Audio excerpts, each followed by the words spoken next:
Police station ను సందర్శించిన ఆయన మంత్రి లలన్ సింగ్ పై కేసు నమోదు చేయాలని విజ్ఞప్తి చేసుకున్నారు. ప్రతి భారత పౌరుడికి ఓటు హక్కు సమానంగా రాజ్యాంగం అందించిందని, దాన్ని దెబ్బతీసేలా వ్యాఖ్యలు చేయడం మన్నించలేదని హనుమంతరావు ఆగ్రహం వ్యక్తం చేశారు. Anchor part 5 Jubilee Hills by election ప్రచారం వేగం పుంజుకుంది. ఈ నేపథ్యంలో ఐటీ శాఖ మంత్రి శ్రీధర్ బాబు మంగళవారం ఎల్లారెడ్డి ప్రాంతంలో పర్యటించారు. స్థానిక బస్తీవాసులతో మాట్లాడి వారి సమస్యలను తెలుసుకున్నారు.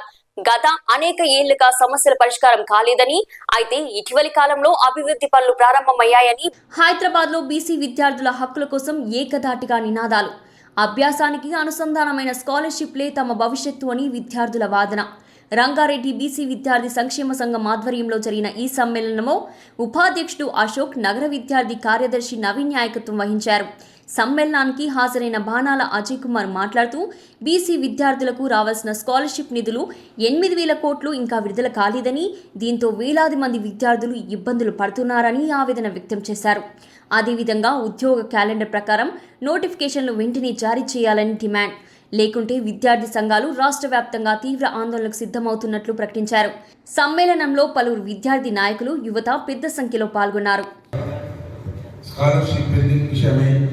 ఎల్బీ నగర్ బీసీ విద్యార్థులందరూ నన్ను ఇక్కడికి ఆహ్వానించినందుకు మరి హైదరాబాద్ సిటీ సెక్రటరీ నవీన్ గారికి, స్టూడెంట్ సెక్రటరీ, రంగారెడ్డి జిల్లా vice president, student vice president Ashok గారికి ధన్యవాదాలు ముందుగా తెలుపుతూ, మరియు ఈ సమావేశానికి వచ్చినటువంటి బీసీ స్టూడెంట్స్ అందరికీ పేరు పేరున నేను నమస్కారాలు తెలియజేస్తున్నాను.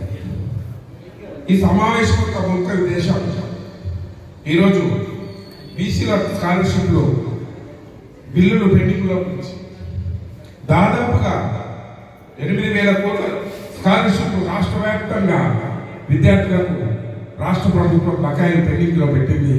విద్యార్థులు చాలా సమస్యలు కూరుకుపోయారు. ఈరోజు పిల్లలకు కాలేజీలో సర్టిఫికెట్స్ ఇవ్వట్లేదు. ఈ బిల్లులు ఎంబడి తక్షణమే స్పందించి రాష్ట్ర ప్రభుత్వం విడుదల చేయాలని ఈ విద్యార్థుల తరఫున మేము ప్రభుత్వానికి డిమాండ్ చేస్తున్నాం. అదేవిధంగా రాష్ట్ర వ్యాప్తంగా ఉన్న అన్ని ప్రభుత్వ సంస్థల్లో విద్యా సంస్థల్లో మౌలిక సదుపాయాలు మెరుగుపడేటట్లు ప్రభుత్వం తక్షణమే చర్య తీసుకోవాలని నేను హెచ్చరిస్తున్నాను. అదేవిధంగా రాష్ట్ర వ్యాప్తంగా విద్యార్థులకు జాబ్ క్యాలెండర్ ప్రకారంగా వెంటనే నోటిఫికేషన్